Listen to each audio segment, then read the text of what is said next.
नमस्कार, जय हिंद। मेरा नाम है सुजीत पांडे। आप सभी का बहुत बहुत स्वागत है।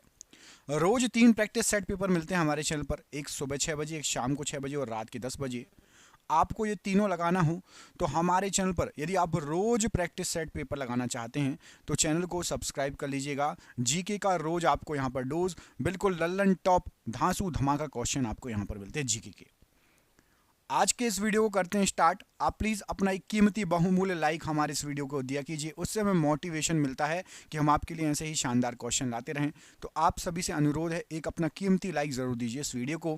करते हैं वीडियो को बिना देर के हुए स्टार्ट। पहला क्वेश्चन देखिए, इसमें पूछा गया आपसे, भारत में किस शिलाश्रय से सर्वाधिक चित्र प्राप्त हुए हैं? तो भारत में आपका लेखैया, भीमबेटका, घघरिया और आदमगढ़ में से भीमबेटका ये मध्य प्रदेश में पड़ता है और यहाँ से सर्वाधिक जो है चित्र प्राप्त हुए हैं शिलाश्रय से। Option number B Bhimbetka right answer है क्वेश्चन नंबर 1 का। आपको टारगेट है 50% क्वेश्चन सही करने का, आधे क्वेश्चन सही करना है आपको, है ना। भारत के निम्नलिखित किस राज्य की सीमा नेपाल से मिलती है? मतलब नेपाल से टच है। तो यहाँ पर आपको जो ऑप्शन दिए गए हैं उसमें से जो सिक्किम राज्य है, ऑप्शन नंबर बी, सिक्किम राज्य जो है ये आपका नेपाल से टच है, इसकी सीमा जो है नेपाल से लगती है। ऑप्शन नंबर बी सिक्किम राज्य प्रश्न के लिए बिल्कुल सही आंसर हो जाएगा। अगला क्वेश्चन देखिए, इसमें पूछा गया आपसे कि जून से सितंबर के बीच भारत में कौन सी ऋतु रहती है? जून से सितंबर की बात हो रही है। तो यहाँ पर आपको जो ऑप्शन दिए गए हैं उसके अनुसार जून से सितंबर यदि आप देखेंगे तो भारत में वर्षा ऋतु रहती है। ठीक है, आखिरी जून जुलाई स्टार्ट में केरल से चालू हो जाती है वर्षा होना, केरल से होते हुए ऊपर मानसून आता है। ठीक है, ऑप्शन नंबर सी। भारत का सबसे प्राचीन भूखंड इनमें से कौन सा है? सबसे पुराना भूभाग, भूखंड, यहाँ पर आपको जो ऑप्शन दिए गए हैं उसमें से कौन सा है? तटीय भाग, उत्तर का पर्वतीय भाग, प्रायद्वीपीय पठार या गंगा का मैदान? तो सबसे पुराना जो भाग है यह है हमारा साउथ का या प्रायद्वीपीय पठार जो कहलाता है। ऑप्शन नंबर सी, यहाँ पर प्रायद्वीपीय पठार ये सबसे पुराना है। और जैसे जैसे ऊपर बढ़ते जाएंगे उत्तर का पूर्वी हिमालय पर पहुंचेंगे तो हिमालय नवीन वलित पर्वत है। ठीक है, ऑप्शन नंबर सी जो है प्रायद्वीपीय पठार है। ऑप्शन नंबर सी यहाँ पर सबसे प्राचीन भूखंड। अगला क्वेश्चन देखिए, निम्नलिखित में से कौन सी चोटी जो है भारत में स्थित नहीं है? भारत में नहीं है। केटू, कंचनजंगा, माउंट एवरेस्ट या नंदा देवी? तो आप सभी को पता है कि जो माउंट एवरेस्ट है ये नेपाल में है। आप में से कितने लोगों को पता है कि नेपाल में माउंट एवरेस्ट को क्या कहा जाता है? मैं आपको 2 ऑप्शन दे रहा हूं, आप कमेंट करके बताना। माउंट एवरेस्ट को नेपाल में क्या कहा जाता है? सागर माथा या सागर माला? सागर माला या सागर माथा, माउंट एवरेस्ट को नेपाल में क्या कहा जाता है? इस प्रश्न का आंसर कमेंट बॉक्स में कमेंट करके बताइए। मैंने 2 ऑप्शन दे दिए, बिल्कुल इजी कर दिया है, तो हर कोई कमेंट कर देना। ठीक है, अगला क्वेश्चन देखिए। अगले क्वेश्चन में आपसे पूछा गया है, इनमें से कौन केरल को तमिलनाडु से जोड़ता है? तो यहां पर आपको जो ऑप्शन दिए गए हैं थालघाट, शिपकिला, पालघाट और भोलघाट, ये पूरे दर्रे दिए गए हैं। तो केरल से तमिलनाडु को जोड़ने वाला जो दर्रा है वो है आपका पालघाट दर्रा। ऑप्शन नंबर सी, पालघाट दर्रा केरल को तमिलनाडु से जोड़ता है। Option number C. भारतीय रंगमंच में यवनिका पर्दा का आरंभ इनमें से किसके द्वारा किया गया था?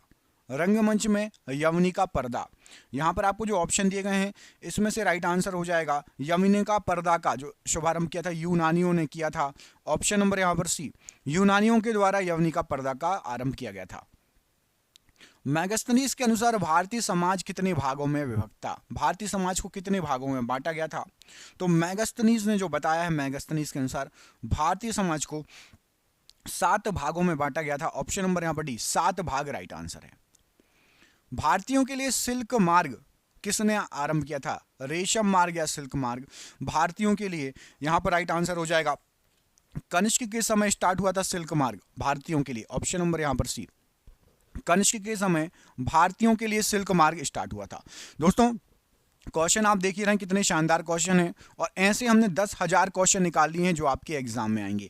आप जिस एग्जाम की तैयारी कर रहे हो उसमें जीके आना है, और जीके के 10,000 क्वेश्चन यदि आपको याद हो गए तो आप समझ लीजिएगा आपका कितना स्ट्रांग हो जाएगा जीके। तो हमने 10,000 क्वेश्चन निकाले हैं और उसकी पीडीएफ बना ली है, और ये पीडीएफ आप सभी को व्हाट्सएप पर मिल जाएगी। फोन पे जैसे किताब पढ़ते हैं व्हाट्सएप पर पीडीएफ मिल जाएगी।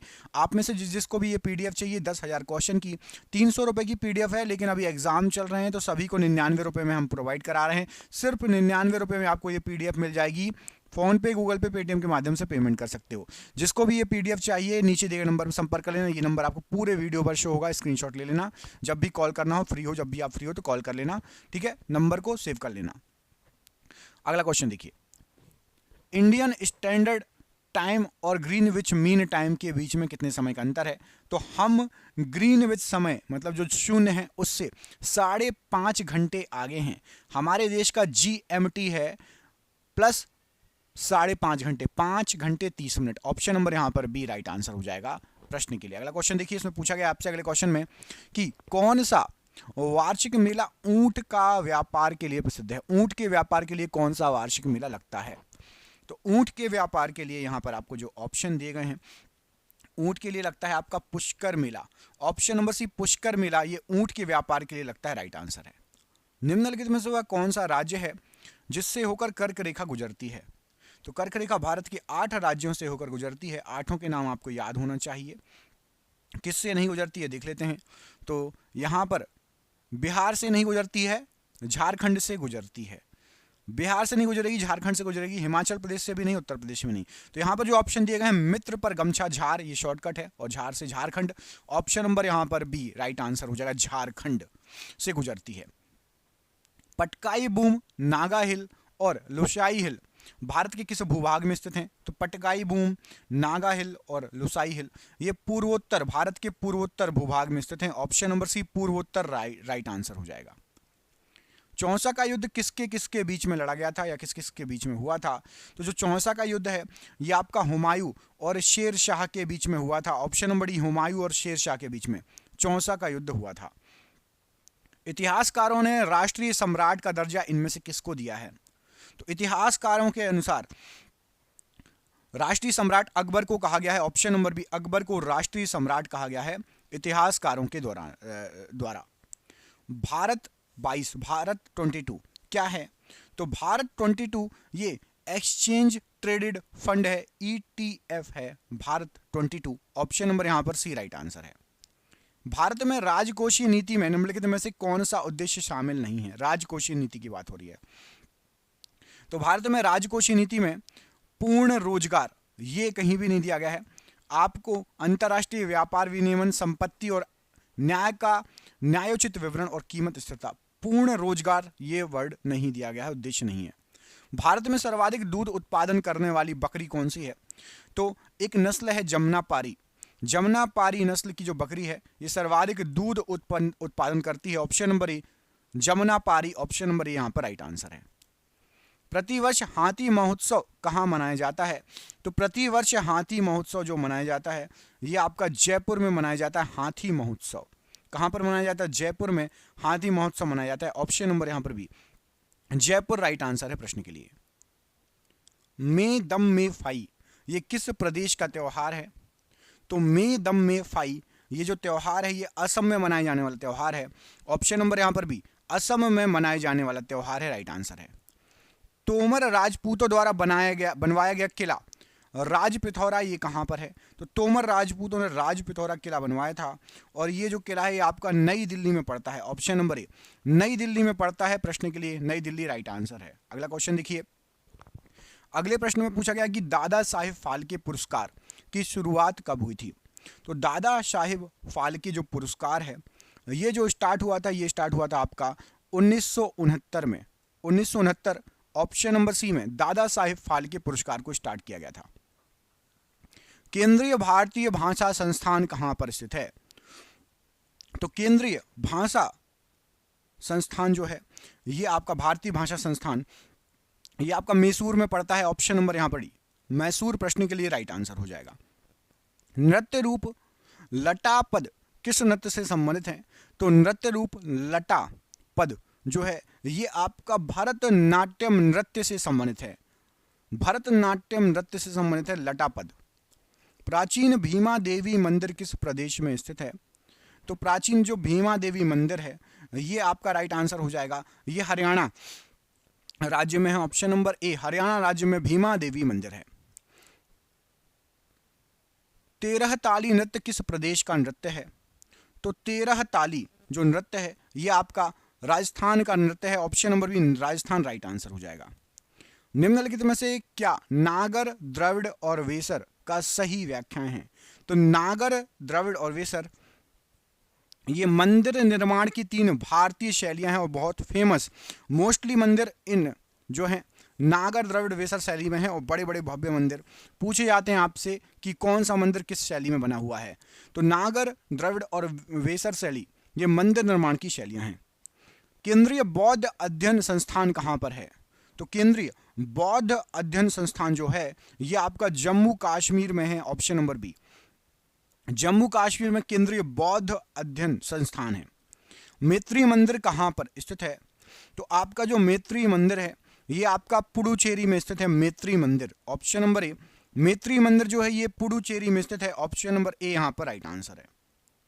पाकिस्तान में एकमात्र स्वामी नारायण मंदिर ये कहां पर स्थित है?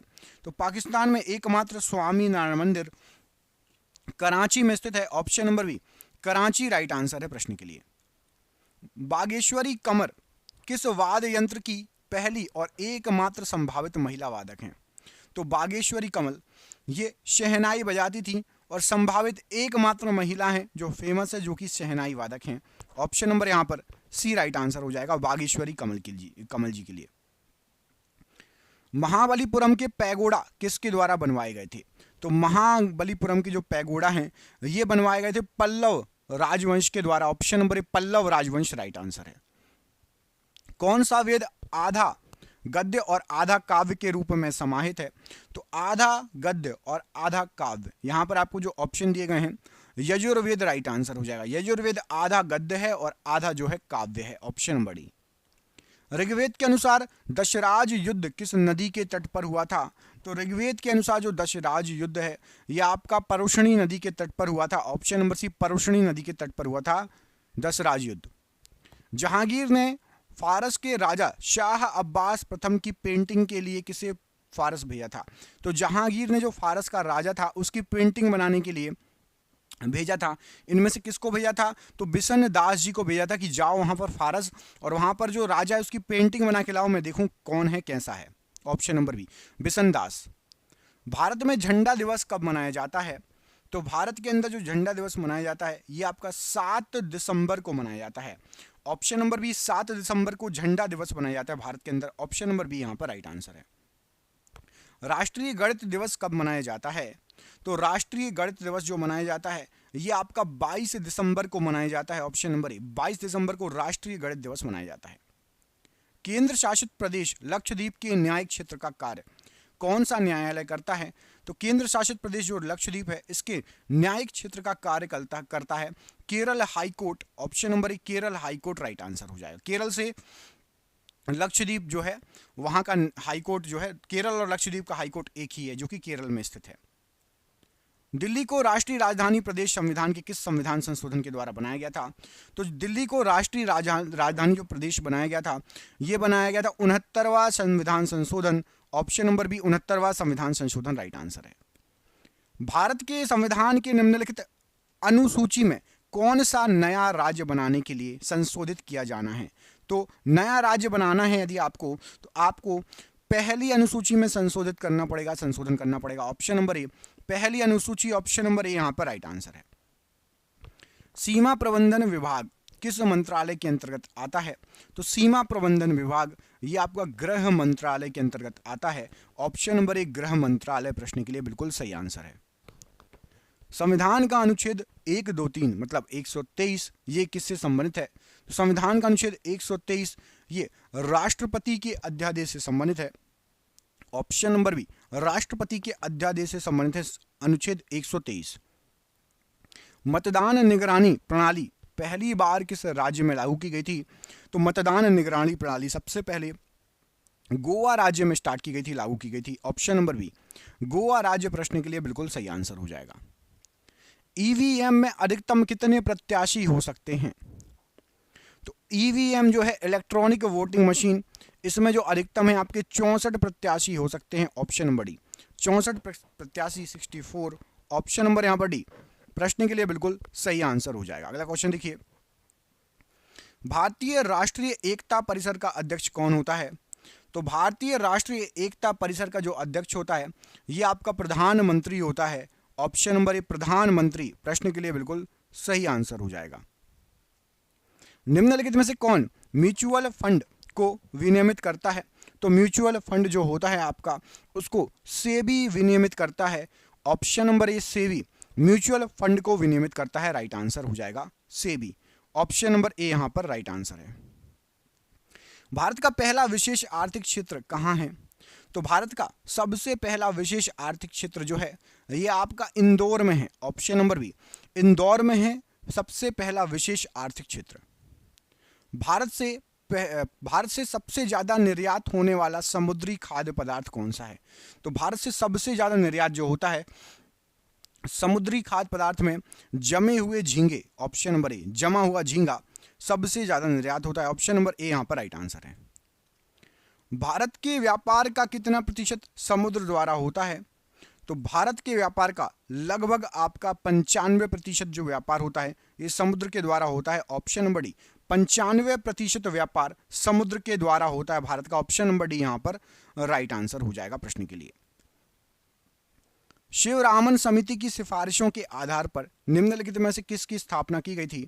तो शिवरामन समिति की सिफारिशों के आधार पर नाबार्ड की स्थापना की गई थी। ऑप्शन नंबर यहां पर डी नाबार्ड प्रश्न के लिए राइट आंसर है। और ये रहा आपके लिए सरप्राइज क्वेश्चन। इसका आंसर आप कमेंट बॉक्स में कमेंट करके बताएंगे कि सुनहरी क्रांति निम्नलिखित में से किससे संबंधित है, सर्वाधिक संबंधित है। सुनहरी क्रांति ये किससे संबंधित है? इस प्रश्न का आंसर कमेंट करके बताऊं। मैं आपको दो ऑप्शन दे रहा हूं, राष्ट्रीय सोलर मिशन से या फिर राष्ट्रीय बागवानी मिशन। ऑप्शन नंबर ए और ऑप्शन नंबर डी में से एक आंसर सही है। जो भी सही है आपको लगता है कमेंट बॉक्स में कमेंट करके बताना है। और कमेंट करके बताइए कि 50 में से आधे क्वेश्चन सही गए या नहीं। आप में से जो भी पीडीएफ लेना चाहता है नीचे दिए गए नंबर पर संपर्क कर लेना। 99 99 रुपये की पीडीएफ है। आप सभी का बहुत बहुत धन्यवाद दोस्तों। आपका दिन शुभ हो। जय हिंद, जय भारत।